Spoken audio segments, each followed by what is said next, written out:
Граждане, сдавайте макулатуру. Почти пионерский призыв. Но для участников школьной акции это не советский лозунг, а сегодняшние реалии. Ведь в обмен на газеты, тетради и прочую бумагу они получают не книги, а совсем другие подарки. Билет в кино или театр. Наш отряд принимал активное участие в сборке макулатуры. Съездили в соседние школы и в другие организации нашего города. Сбор макулатуры снижает пагубное воздействие на природные ресурсы.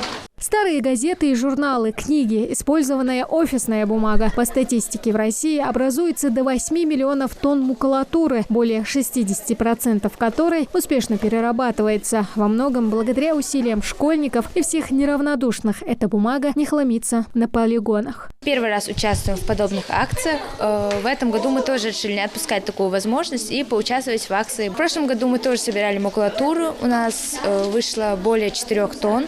Со всей школы мы заняли первое место в Республике Ингушетия и надеюсь, что в этом году тоже войдем в тройку лучших. Даже самый маленький здесь знает о том, что переработка – это возможность сохранить деревья. Из одной березы или дуба изготавливают до 100 килограммов бумаги. Вот и получается, что на каждый офис или школу уходит небольшая роща. Мы сохраняем деревья. И из этой бумаги создается новая бумага, и сохраняются деревья и так далее. Когда только сообщили об этой акции, я сразу дома начал находить разные книги, разные свои тетради. И начал, я же состою в волонтерском отряде, я начал активно принимать в этом сразу же участие. Подключал своих родителей, они тоже помогали мне.